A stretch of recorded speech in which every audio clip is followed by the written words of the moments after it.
Aloha everyone. I have 3 new long positions and 1 hedge signal for Friday's stock market session. But I just want to really quick just mention that CYAD and PPBI, I suggest everyone just ignore them. I'm going long because I like these longer term chart patterns. So like to me, this could be a gigantic saucer cup and there could be a short handle here and it could break out and run similar to this leg right here before the 20-day moving average catches up.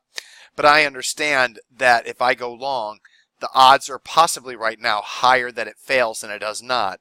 But I take it as a long signal because if this thing really works and it does, let's say, make a 15-20% move and I don't attempt to get long, I'll be upset.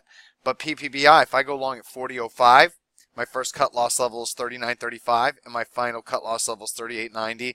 The reward risk ratio is there, so I'm taking it, but I don't recommend anyone else take it just because the market's a little overbought. Did you see the reversal in Citigroup today?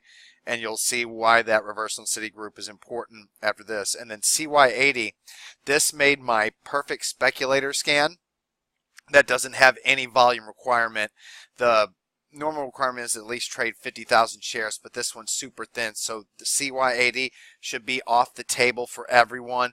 But me, I'm going to give it a try at 60.30 with some very tight cut losses. 59.03, 57.90, 59.03, 57.90. So that means if CY80 doesn't work immediately, that's it, I'm out. But by me just getting out, there's going to probably be slippage. So I'm not going to get filled at 59.02. I'm not going to get filled at 57.99. But here's the other end to this. I have no cash in my cash account and I have no buying power in the margin account as just everything's working, and as something triggers a stop intraday, I'm putting it into the long signals that I can't max out. So PPBI and CYAD are conditional only if I can raise any cash in the morning after I get a full long position in these next 2 signals. So these are the next 2 signals that you should only be focusing on. BZUN. BZUN is cancel quality, perfect speculator scan quality. You can see it's had a previous huge uptrend move of 245%, and if all hell breaks loose, I risk 5%, 250% potential gain to 5% risk.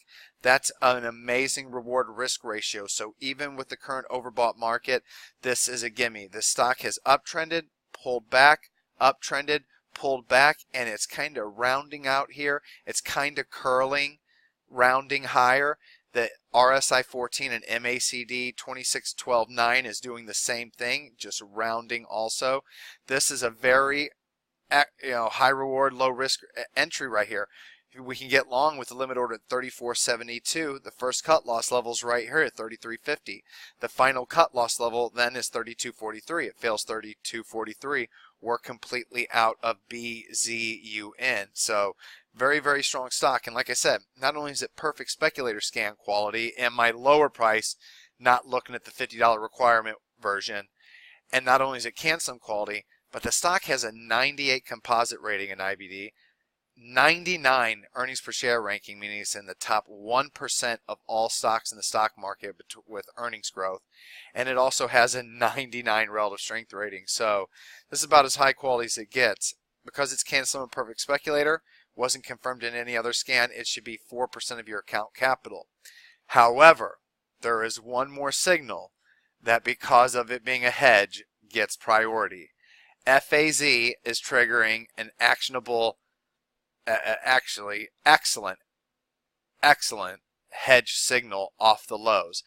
It's an bullish engulfing full body candle over candle price bar on above average volume, and if you check the RSI 14 and MACD 26.12.9, you'll see they're both curling and rounding higher, and BOP is also showing positive divergence as it before it even started to curl up here. So FAZ is pretty clear cut. You want to get long at 13.98. You want to cut your loss at 13.70. Now why I bring this up? Because BZUN is technically a 4% long signal. FAZ was only in my main ETF scan. It was not confirmed in any other side scan, so it's 1% of my account capital. Now in my cash account, I don't even have 1% account capital. I have maybe 0.75% of my account capital.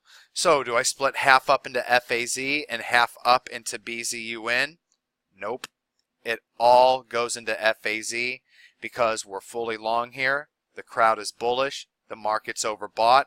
And we have a market that's indicating of a potential move lower. As you can see, the Russell 2000 starting to curl here. Now, it's possible just flat lines, and flat lines, like sideways and sideways, and then breaks out higher. But if it might continue to roll over. So if that's the case, having some hedges on makes sense. And we already have, speaking of the Russell 2000, a hedge on an SRTY. It's only 1%.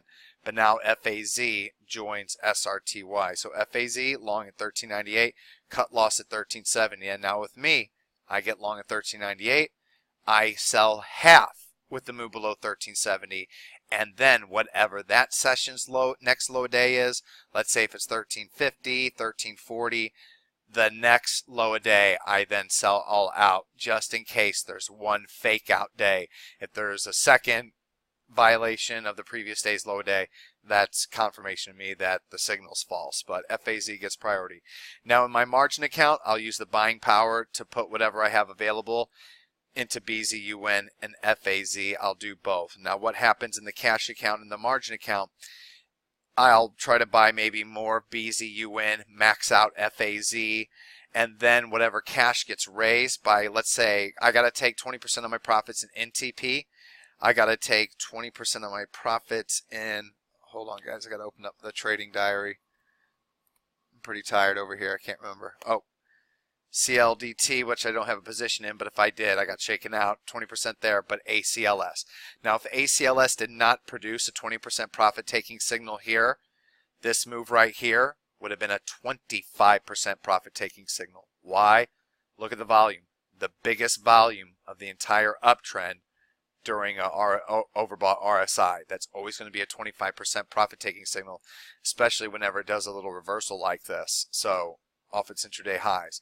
So ACLS though is only 20% because we already took 20% off, and it's a 20% sell here because the RSI 14 is also hitting a new short-term high.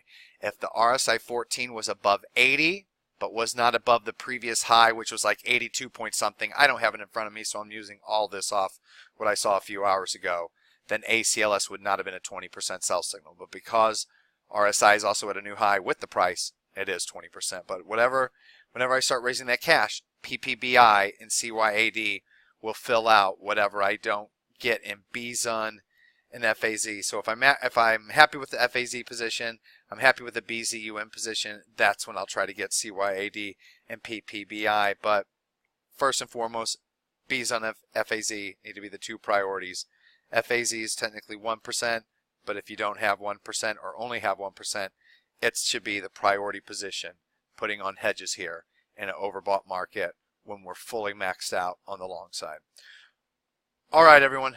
I'll see you in the chat room during the pre-market. I'm starting to fade hard already. It's Wednesday, so this is when it normally happens. Or it's Thursday. Oh, I don't even know what day it is anymore. All right, everyone. See you in the chat room. Aloha.